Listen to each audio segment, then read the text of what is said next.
Good morning, everyone. Thank you for joining us today. It's great to see so many of you here, and I'm very thankful to be here myself.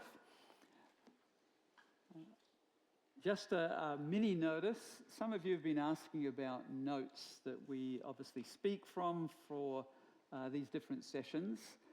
Lyndon has actually produced copies of his notes, and they're actually available at the information desk in the foyer in one of those little stands. There's a number of different messages, but one of them is the notes from today.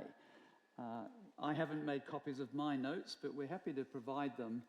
And we are recording this, so we hope that will be released in the future. We're not live streaming today. So if you're interested in notes or you're interested in video recordings, then please let us know and we'll certainly do that. If you haven't registered online for this conference, you can register with a piece of paper in the foyer, and the reason we would ask you to do that is so that we can let you know when there are notes available and there are videos available in the future. We also want to keep contact with you because you've made enough of an effort to come and see us, so we would like to sort of reciprocate ourselves. But today we're going to look at the topic of Israel and the land. It's not uncommon for this to come up, more particularly in the last nearly 18 months when the war in Gaza was initiated by Hamas on October the 7th and the subsequent events. The whole issue of whose land is it is a typical conversation. And normally the way in which people are presented with this whose land is it is the whole idea that the Jewish people, particularly the citizens of Israel, are actually invaders and occupiers, and they have no legitimate right to be in the land. It really belongs to the Arab population, the Palestinians, as they're commonly known today. And is that really correct? Is this image that's on the screen a representation of the diminishing amount of area that is now available to the Arab population or the Palestinian population? Is it really an accurate picture of what's taken place historically since the formation of the nation of Israel up into the present time? These kind of maps are used, and there's a really good rebuttal of that map, which I'm not going to go through today. But there are two things I want to say before I give you 7 reasons why Israel has a very strong and legitimate right to the land. The first one is, it isn't really about land. It's actually about a clash of religious worldviews. You will probably know historically that the nation of Israel that is currently occupying what we would call the land of Palestine. I prefer the land of Israel. I prefer the terms Judea and Samaria and not West Bank because they're the biblical terminology. It was being occupied by other powers, Arab powers. More recently, historically, the Ottoman Empire. And the worldview of Islam is that if ever an area of land is occupied by those who are of the Islamic faith, those who are Arab generally in ethnicity, then it's always theirs, regardless. And if it's occupied by anybody else, then it's defiled, and it has to be cleansed. And that is especially true if those occupiers are Jewish. It would be equally true if they were Gentiles, not Arabs. So if I was occupying it as a Scottish Australian, I would be an infidel and I should be cleansed from the land. And that's really what it means when they say from the river to the sea, Palestine will be free. It means that all of those who are not Islamic residents have to be removed from the land. Otherwise it's impure, otherwise it's not acceptable to the Arab populations. That's actually a clash of worldviews. It's not just about legitimate rights to actually have my block in that particular part of the world. So that's an important thing to realize because it goes a lot deeper than arguments about who was there first and who got promised this or who got promised that. It goes a lot deeper than that. The second thing I think that's really important, and this is a question that comes up quite commonly, is the modern state of Israel continuous with the original ethnic Israel of the Old Testament, to whom their founding father is Abraham, and then Isaac and Jacob, the patriarchs. That's a common position, because a lot of people say, the modern state of Israel is not continuous with the ancient state or the ancient nation of Israel. Therefore, anybody that tries to claim legitimacy from the Bible has no grounds of doing so. And that's an important question to answer, and so I'm going to spend just a few moments answering it. It's not actually on the PowerPoints. This is something I added in later. When Abraham received God's promise of a future for his descendants, there was no nation of Israel. There was no political entity at all. That was equally true for Jacob. It's equally true for the future descendants. Now, it did form into a political entity, but originally when they actually occupied the land of Canaan, the promised land, they were a theocracy. God was their king, and they were actually unified through their priesthood and their common worship, and they really only had leaders at a local level. They didn't have a king, and of course they asked for a king, and they got Saul, and then they had David and Solomon, and then the kingdom split. So it went from a theocracy to a monarchy. So it had political structure, but the whole basis of them being in the land had nothing to do with politics, nothing to do with government. It had everything to do with ethnicity. It had everything to do with who they were as a chosen people. And when the state of Israel was constituted in 1948, which Lyndon mentioned, the reality is it was constituted as a Jewish state. But its citizens weren't all Jewish. They were Arab citizens within the formation of the nation of Israel. In fact, if you read the Constitution of Israel, which is not a typical constitution, it's basically a series of principles of how we would live out our identity as Israel, it actually strongly asserts the retention of the Arab population to make this state great. Unfortunately, we know what happened, and I'll talk a bit about that when I talk about a military right to the land. It was constituted a Jewish state, but it had a democratic political structure. So it's incredibly continuous with the original state of Israel, the original nation of Israel, because it's ethnically Jewish. Now, you also have to remember that in the Old Testament, there were non-Jewish members of the nation of Israel. In fact, a whole group of people were included in the nation in its early days called the Gibeonites. So Israel hasn't, in a sense, been entirely purely Jewish, even in its origins. But it was a promise made to a Jewish ethnicity, the descendants of Abraham, Isaac, and Jacob. And so, yes, you can see that the modern state of Israel is continuous with the original nation of Israel, even though politically they look very, very different. By the way, just a comment on politics. Israel is often accused of being an apartheid state. Go to Israel, come with us even, meet Arabs who are Israeli citizens, meet Jews who are Israeli citizens, go to the Knesset and see that the Knesset is made up of Arab politicians and Jewish politicians.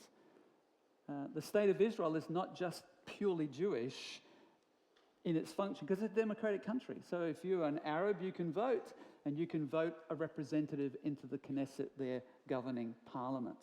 It's not apartheid in any shape or form. In fact, it's one of the most liberal countries in the entire world, and that's not always a good thing. Sometimes liberalism is a bad thing.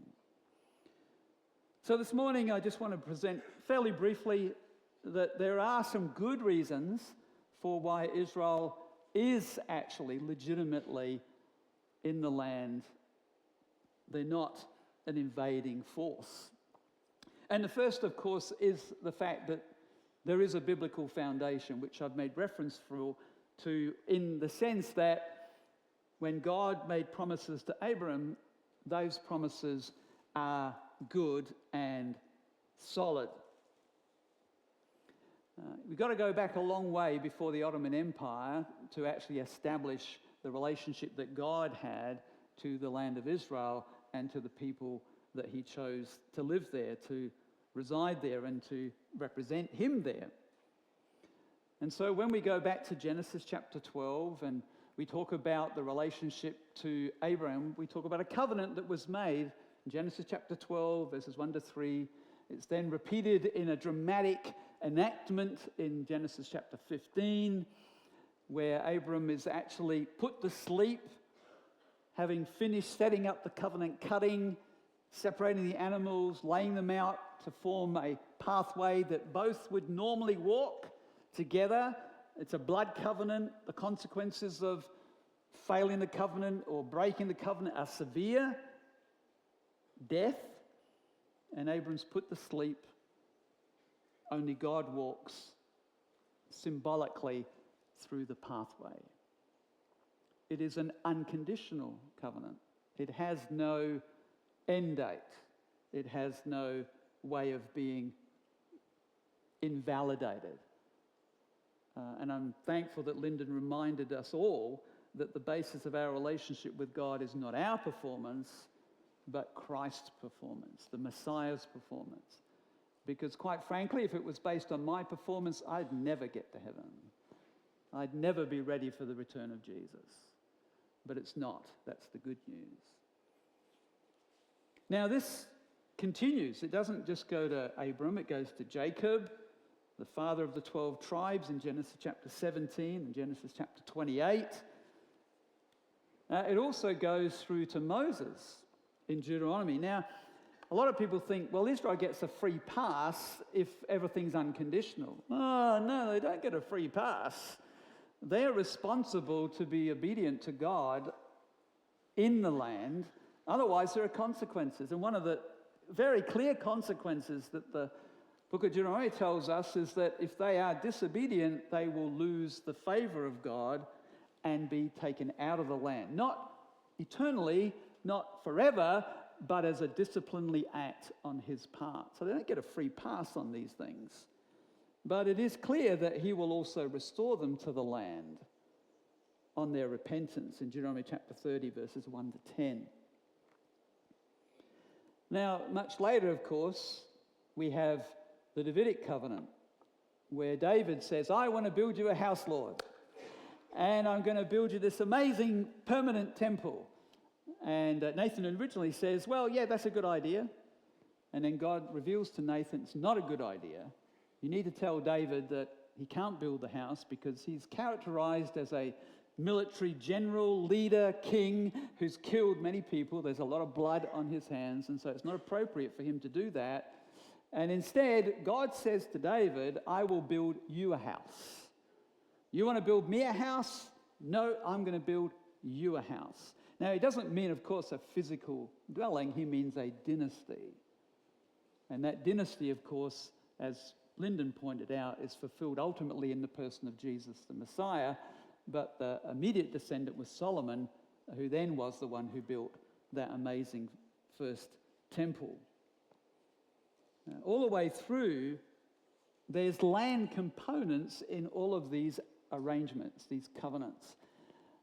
Israel wouldn't exist nationally if it didn't have a geographical place in the world, and that geographical place is the land of Canaan, the Promised Land, the land of Israel, or as it's known now, the land of Palestine. The minor prophets continue to reiterate this message, that it's actually from God himself that the promise of the land comes. And part of that is the new covenant.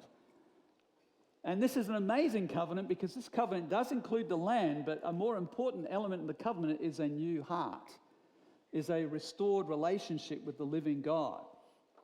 That is very critical because in the end, when Israel is restored back to their God, it isn't just to return them to the land or to keep them safe in the land, it's actually to return them relationally to their God.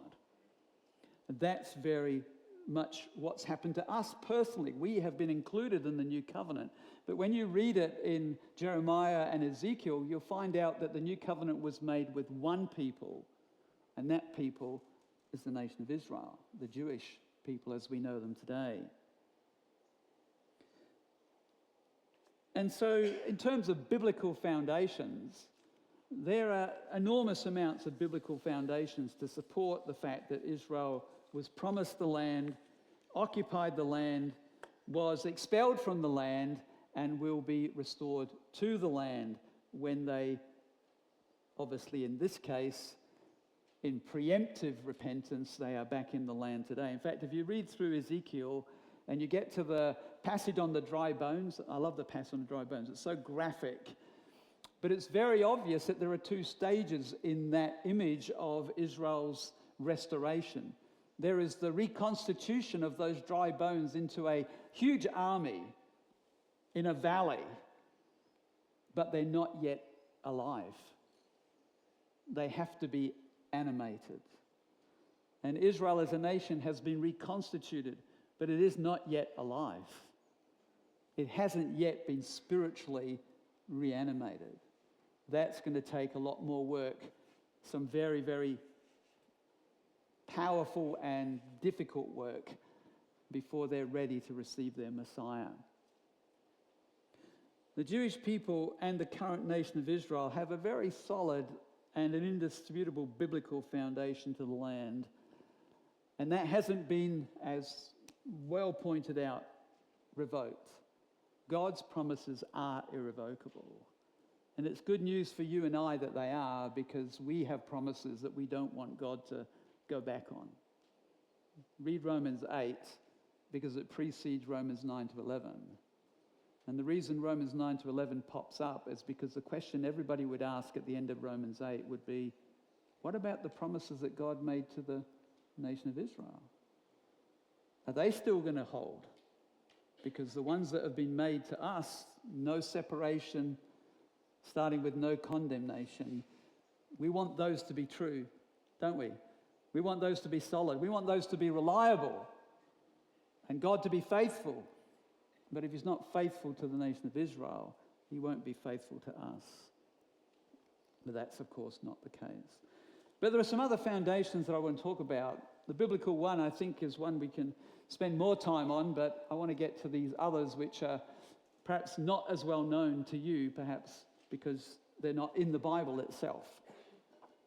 So there's a historical foundation as well. One of the things that people talk about is, well, the Jewish people used to be in the land, but, really, have they really been in the land since AD 135, when the Romans dismantled them and cast them all out? They deny that kind of reality of their connection to the land. In fact, Muhammad Ahmed Hussein, who was the Grand Mufti of Jerusalem, he said, they want to say or suggest that this place was once, according to their claim, a temple. However, in truth, there never was a temple in any period, nor was there at any time any place of worship for the Jews or others at the Al-Aqsa Mosque site. Now, he obviously doesn't know any archaeology. He certainly doesn't know history. That mosque was built in AD 705. This is quite recent by historical records. The temple platform on which it was built preceded it by nearly 800 years. And the temple that was originally on that precedes it by even longer. It was the original site of Solomon's first temple, 1 Kings chapters 5 to 7, and it was the site of the rebuilt temple under Zerubbabel and Joshua. So this whole idea of does Israel have history that supports their presence in the land, both ancient and continuous? The answer is yes, they do. In fact, archaeology has always been the friend of the Bible. It's also been the friend of the nation of Israel. They're constantly digging up stuff in the land of Israel. That's what makes going to Israel quite exciting, because each new tour we get some new options. They've opened a new site. A new dig has become available to tourism. So we can actually add some variety to tours. We don't have to take you to the same place every time, every year. and it is exciting to see what they've done. And so some of those things are such as, and I can't read those from a distance, but probably you can. These are different little things they've found over the time period.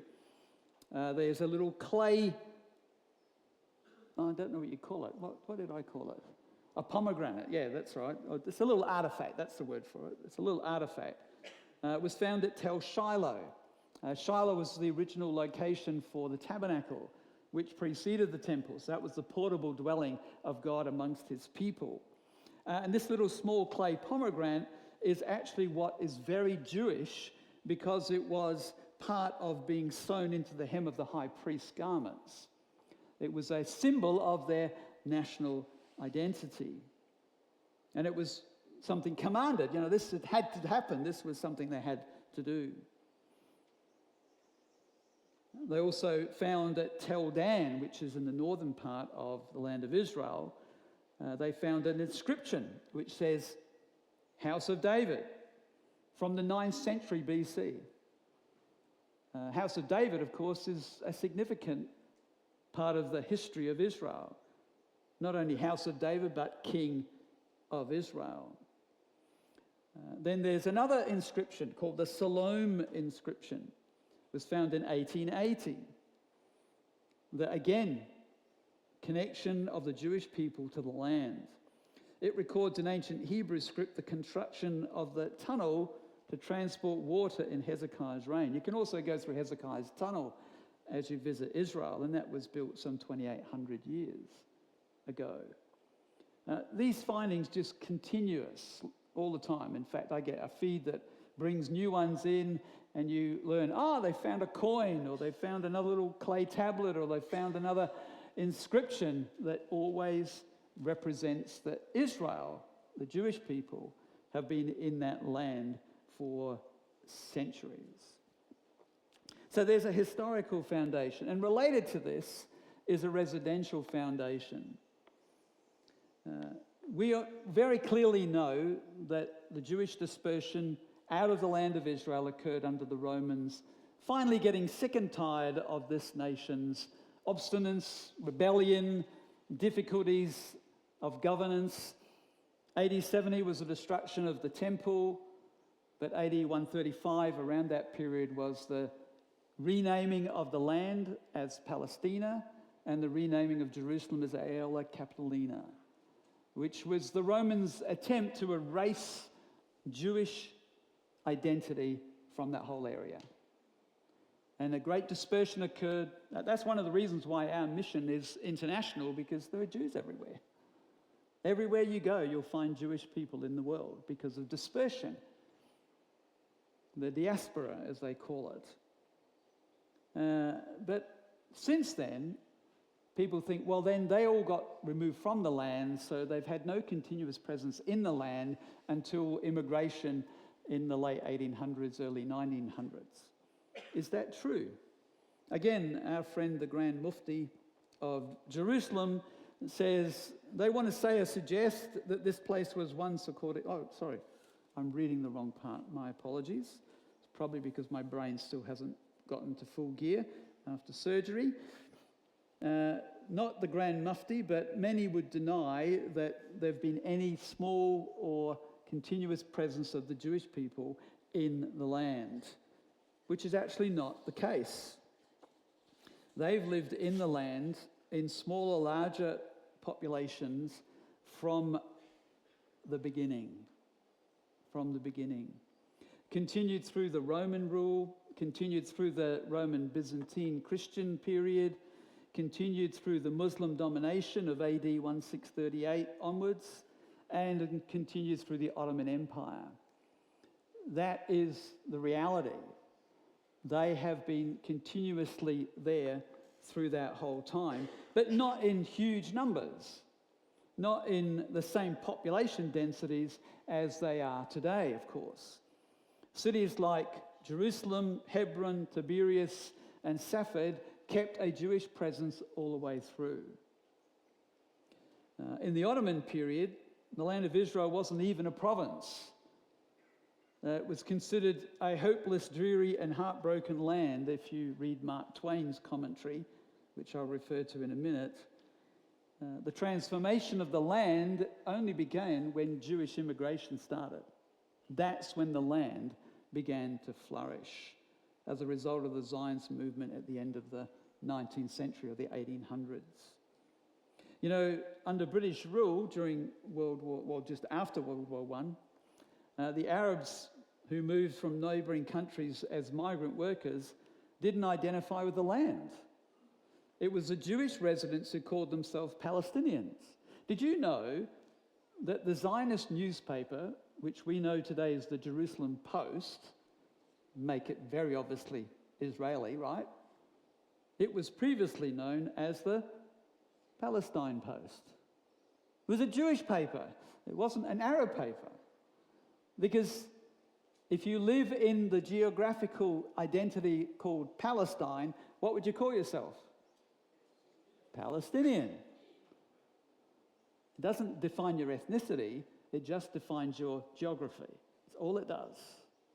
And the Jewish presence were as much Palestinians as the Arab presence because they were in the same geographical location. Not only did they retain a physical presence in the land as residents, they had a much stronger connection to the land, which was spiritual in nature. It was a longing heart of Jewish people to return to their ancient land. They had this spiritual, emotional bond with the land. They remember the destruction of the temple on Tish B'Av. And at weddings, they break a glass.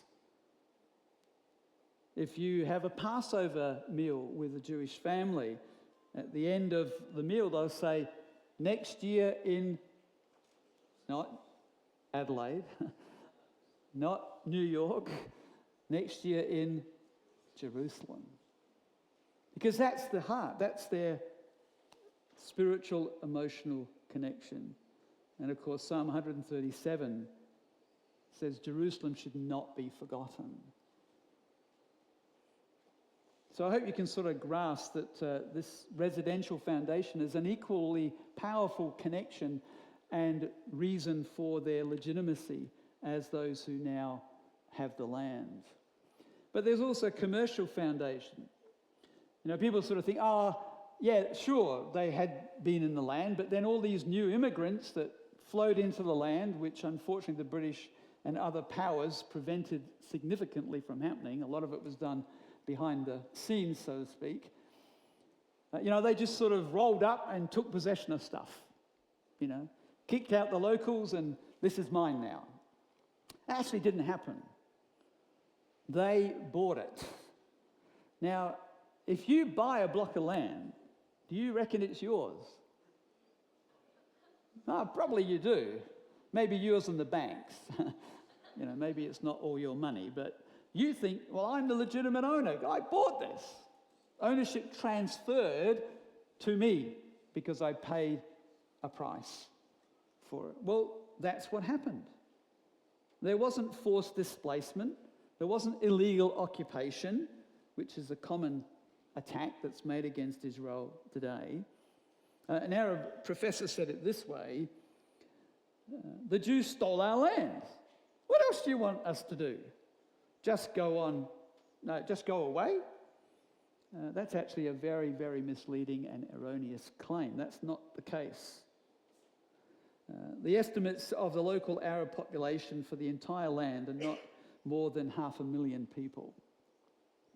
And much of that is less when you look at the proportion that the UN was going to willingly allocate to the Jewish people in 1948 in that two-state partition, which never came to pass, of course. Alan Dershowitz, who's an expert on the Middle East, he said this: the myth of a stable and settled Palestinian Arab Muslim population that lived in villages and worked the land for centuries only to be displaced by Zionist invaders is simply inconsistent with the recorded demographic data, not by the Jews or Zionists, but by the local authorities themselves. It's not the case. The actual owners of the land were not in the land. They actually were in other Arab nations, and they basically employed cheap labor to manage the land where it was arid, so it was usable land. When the first European Jews were migrating to the land of Israel, they actually paid those original Arab owners for the land. They didn't actually displace anyone.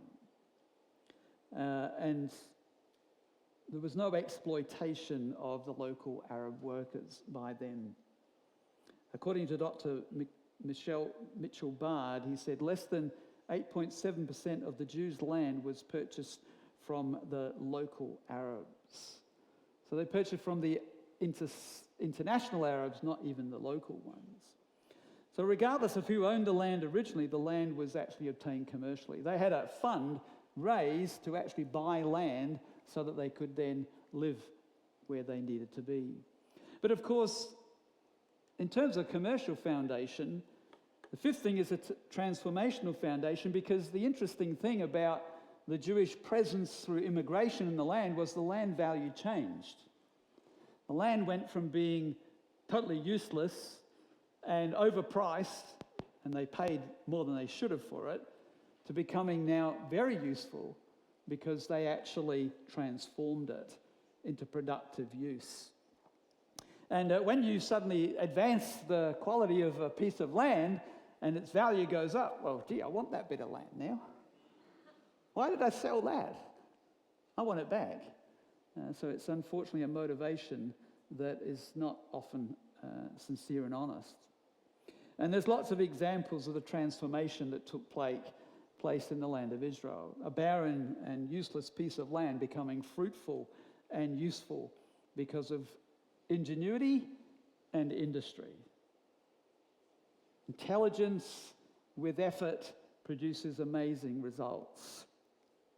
The before and after photos are probably some of the best ways of describing the land and how it actually was transformed.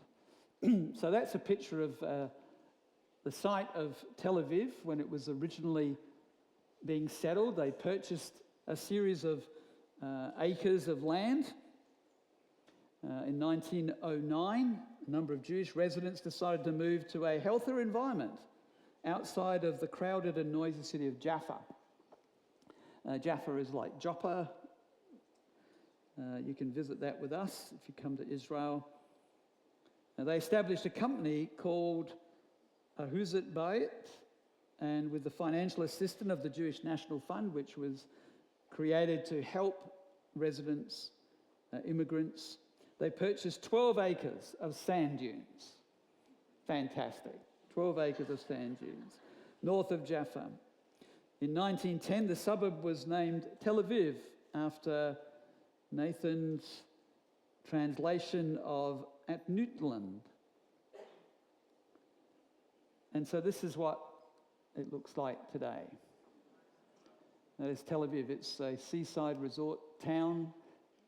It was originally where they had most of the embassies located in Tel Aviv, not recognizing Jerusalem. That's changing, of course. An amazing transformation. Beautiful, beautiful part. And by the way, that's what Gaza could look like. It is. Gaza could look like that. But it will take something very miraculous for it to happen. Transformation of the land. This is Mark Twain's original commentary on his visit to the land. It wasn't very, very flattering. He said this in 1867, "The further we went, the hotter the sun got, and the more rocky and bare, repulsive and dreary the landscape became. There was hardly a tree or a shrub anywhere. Even the olive and the cactus, those fast friends of a worthless soil, had almost deserted the country." So he wasn't very impressed with the quality of the place that he visited. Very different today to that picture of the past. This is some of the agricultural development that's taken place in Israel since that time. Amazing agricultural development. If you think Israel is just a place of, rocks and sand and desert, you will be quite surprised at the incredible amount of transformation that has occurred. It was actually predicted that this would happen in the Old Testament, in the book of Isaiah and the book of Ezekiel.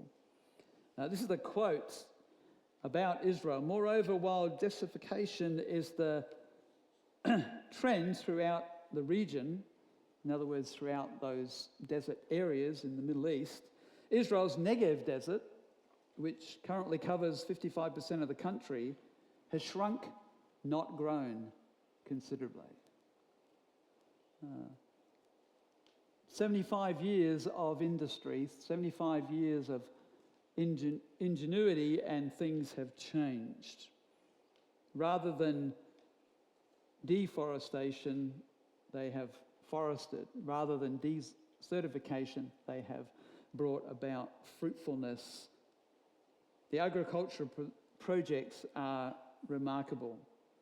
You can now get tomatoes, olives, dates, grapes, peppers, melons, cotton, peanuts, eggplant, wheat, asparagus, avocados, and all of those things I don't like, and many other fruits and vegetables, which is one of my wife's pet peeves. You need to eat more vegetables and you need to eat more other good things. You can get them all in the desert now. Whereas before you would have had sand, dust, rocks, now you get amazing fruitfulness. It's quite amazing. There's a legal foundation, last two. Despite the claims to the opposite, Israel does have a strong legal claim to the land. It goes back to the Balfour Declaration in 1917, also goes back to the UN Partition Plan in 1947. The interesting thing is Britain originally recognized the need for a Jewish homeland and actually issued a letter to that effect. And this is what that declaration stated. His Majesty's government view with favour the establishment in Palestine of a national home for the Jewish people. Both the need of a home, who the home is for, and where it would be. And will use their best endeavours to facilitate the achievement of this object. It being clearly understood that nothing shall be done that may prejudice the civil and religious rights of existing non-Jewish communities in Palestine, of the rights and political status enjoyed by Jews in any other country. So, yes, this is the Balfour Declaration. It's not a legal declaration of, say, a world government of any kind, but it's a pretty important one because it was endorsed by the US President, Woodrow Wilson, and the other Allied leaders, obviously after this completed World War I.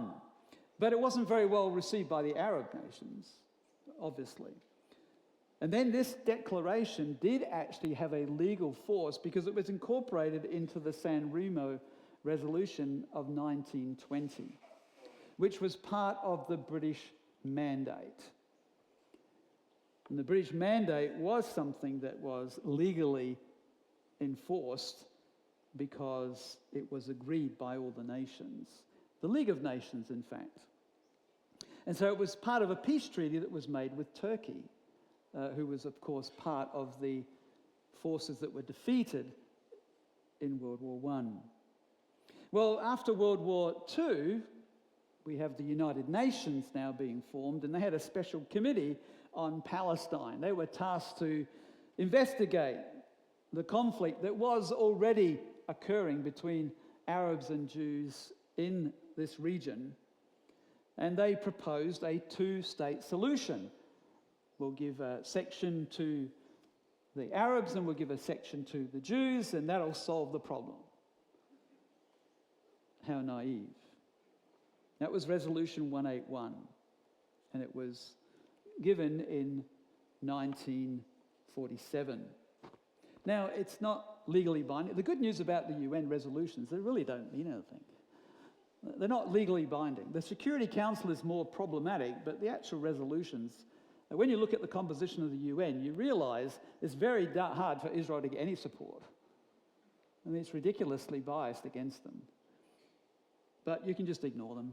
They don't matter. But the reality was, it was being based on former things that were already in place.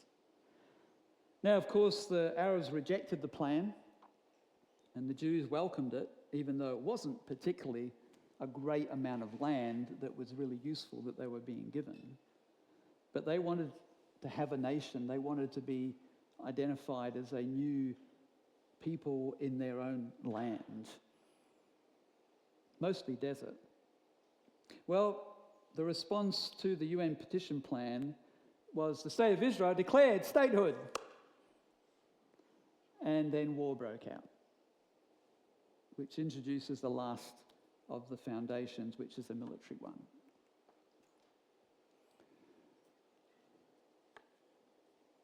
There are things that happen in war which nobody wants to see happen. War is nasty. People die. But there are outcomes of war which are considered to be legally right. And if you have been attacked in an unprovoked manner, and you win that war, then there are some benefits of winning. And those benefits may include additional land. Despite being outnumbered and outgunned, with this first war, the War of Independence for the nation, they actually won it. There's a great book called 1948. If you're really interested in reading a comprehensive description of this war, it's a great book. It's by Morris, and it's thorough. And it doesn't, sugarcoat the Jewish side or the Arab side. It tells you what happened. And there were a lot of nasty things that happened in that war, but the Jewish community should never have won it. I mean, they were attacked by Egypt, Syria, Transjordan, Lebanon, and Iraq all at once. The British had embargoed them. They hadn't been able to bring in arms. They didn't have guns and munitions, and they were very, very outgunned. But for the Jewish people, winning means everything, because losing means everything. If you ask a Jewish person, do we need to win the war? The answer is, well, we don't win the war, we cease to exist. I mean, it's all on the line. There's nothing that you can kind of trade with when you're talking about these wars. And so they did, they won. And they actually consolidated the area that they had been allocated under the UN petition plan with a slight expansion. And Israel, for a long time, has tried to use land to trade for peace. And so they've sometimes said, look, we'll give you back this stuff if you'll not fight with us anymore. And they've learned the lesson multiple times that it doesn't work. It doesn't work. Because they don't just want a little bit, they want all. A little bit will never satisfy. It has to be the lot. Well, eventually that sort of settled down to a sort of a peace of some kind, but unfortunately the wars would continue. The next major war involving land was in 1967, the Six-Day War, where Israel, again, somewhat against odds, but in this case they took an initiative to try to get the upper hand by a preemptive strike. But they actually not only won the war, but they expanded their occupation of land. They captured additional land. They had a unified Jerusalem for the first time. And there's a great film on that. The Sinai Peninsula, the Golan Heights, the Gaza Strip. Not that that was a great thing, as you've seen more recently. And then Judea and Samaria, we call it the West Bank in sort of the media. Tripled the size of the land they previously had. And it's actually the spoils of war. Once again, they were the ones who were being attacked They were the ones who were initiating this war. They were defending themselves against their enemies. The armistice agreement that was done much earlier in 1949 actually created an armistice line with Judea and Samaria known as the West Bank. Now, an armistice line is not actually a national boundary. It's something you put in place so that you can then decide about where we're actually going to put the boundaries. So it's kind of a temporary arrangement, but it's been used as a permanent arrangement. People say, oh, you've got to go back to the way it was before 1967. That's a constant cry. Now, of course, Israel has been able to negotiate over those later decades about land, and they've traded land. And for those of you who don't know, they actually forcibly left Gaza to the Palestinian Arabs. They dragged their own Jewish people out of homes to evacuate the entire area. So there has not been a Jewish person in Gaza for decades. And what did happen in Gaza as a result? Fatah, which was the reigning Arab group at the time, got defeated by Hamas. And these were elections, by the way.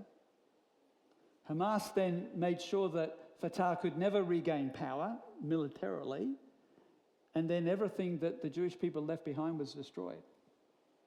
All of the advantages they could have used were gone. Because they don't like Jewish people. In fact, they have an intense hatred, which starts from little children all the way up to adults. It's terrible.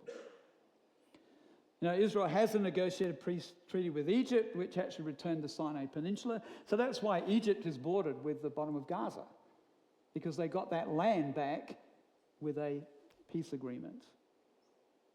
Israel kept the Golan Heights because it was a necessary defensible border. Can you imagine sitting under an enemy that has an elevated position that can just lob stuff on top of you? It's not exactly very safe. It's a bit like the northern border with Lebanon at the moment has been an area where the people had been evacuated. Some 80,000 Israelis evacuated from their homes and businesses because it wasn't safe for them to stay there, because Israel values life, protects their own citizens from their enemies, whereas the enemies don't. They don't protect their citizens. None of the tunnels that were in Gaza were used to protect the citizens of Gaza from any Israel incursion. They were purely for military purposes. No issue of protection of their civilian populations. The good news, of course, is that Trump recognized the Golan Heights, and Trump moved the embassy to Jerusalem, which is a very symbolic statement. He's saying that Jerusalem is the capital of this nation and has been since the days of David. Jerusalem is their capital. Unfortunately, the majority of the Arab nations and the Arab populations of the world reject Israel's right to any land, but especially this portion that they've captured in that 1967 war. And so there's a whole dispute over the West Bank. It's divided into three areas, A, B, and C, and Israel has total control over C, but not A and B. And so it's a really messy situation. Right now, Israel is trying to consolidate the safety of that area by military action, just as they're trying to consolidate the safety of their southern and northern borders, and now the Syrian border as well. So it's for Israel to be in the land has never been easy. But to say they have no right to the land is actually quite crazy. From every angle, Israel is a genuine resident of the land.